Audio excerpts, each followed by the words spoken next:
मधल्या वेळेत किंवा चहा सोबत काहीतरी चटपटीत कुरकुरीत खायला असेल तर चहा प्यायला मजा येते। तर आज आपण चिरमुरे किंवा मुरमुरे याचा कोल्हापुरी भडंग कसा बनवायचा ते पाहूया। अतिशय पौष्टिक, कमी वेळेत कमी साहित्यात हा चिरमुऱ्याचा भडंग तयार होतो। पावसाळ्यामध्ये मुलांना मधल्या वेळेत खाण्यासाठी हलका फुलका भडंग करून ठेवल्यास महिनाभर आरामात टिकतो। चला तर कोल्हापुरी भडंग कसा बनवायचा ते पाहूया। अर्धा किलो या ठिकाणी चिरमुरे घेतले आहेत, याचा आपण आता भडंग बनवायचा आहे।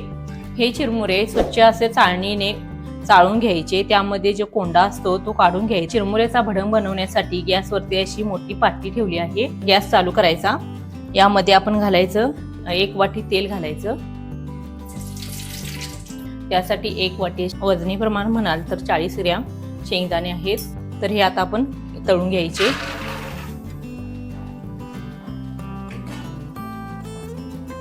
मध्यम आचेवरतीच आपण शेंगदाणे तळून घ्यायचे। 2 ते 3 मिनिटांनंतर छान असे शेंगदाणे भाजले। आता शेंगदाणे आपण काढून घेऊ। थोडासा कलर बदलला की आपण शेंगदाणे भाजले असे समजायचे। एकदम करकरीत आपण शेंगदाणे तळून घ्यायचे। शेंगदाणे तळून घेतल्यानंतर यामध्ये 1 वाटी आपण फुटाण्याची डाळ घालायची। लगेचच आपण फुटाण्याची डाळ काढून घ्यायची। जास्त जर आपण फुटाण्याची डाळ भाजली तर ती कडक होते, म्हणून घातल्यानंतर लगेच अर्ध्या मिनिटातच आपण फुटाण्याची डाळ लगेच बाहेर काढून घ्यायची। शेंगदाणे फुटाण्याची डाळ तळून घेतल्यानंतर यामध्ये आपण लसूण घालायचा। 2 ते 3 लसणाचे गड्डे सोडून असे चेचून लसूण घ्यायचा। हा लसूण आपण तेलामध्ये तळून घ्यायचा। भडंग मध्ये एकदम असा लसूण कुरकुरीत आपला खायला लागतो। असा मध्यम आचेवरतीच आपण तळून घ्यायचा, त्यामुळे छान असा करकरीत तो तळून निघतो। साधारण तांबूस कलर झाला की आपण आता लसूण काढून घ्यायचा। आता यामध्ये अर्धी वाटी कढीपत्ता घालायचा। कढीपत्ता ही आपण छान असा तळून घ्यायचा। 1 मिनिटभर कढीपत्ता आपण छान तळूला। आता कढीपत्ता काढून घ्यायचा।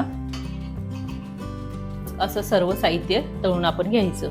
आता आपण गॅस बंद करायचा।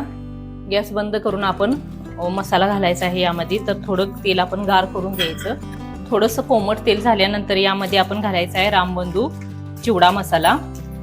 तर 1 पाकिट आपण घालायचं। हे अर्धा किलो चिवड्याचा मसाला आहे। हा मुरमुऱ्याचा भडंग बनवण्यासाठी पण हा मसाला चालतो, तर हा 1 पाकिट आपण यामध्ये घालायचं।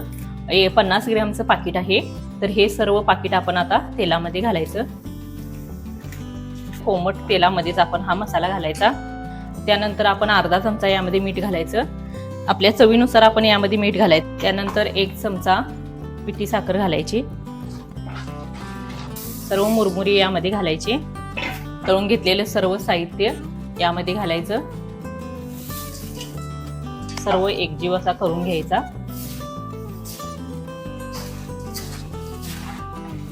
तर 250 ग्रॅम यामध्ये आपण तेल घालायचं। त्यामुळे अर्धा किलोला 250 ग्रॅम तेल परफेक्ट प्रमाण आहे। तर एकदम झणझणीत चटपटीत आपला कोल्हापुरी भडंग तयार आहे। तुम्ही अशा पद्धतीने कोल्हापुरी कुरकुरीत चटपटीत खमंग भडंग नक्की बनवा। व्हिडिओ आवडल्यास चॅनेलला सबस्क्राइब करा, कमेंट करा। धन्यवाद।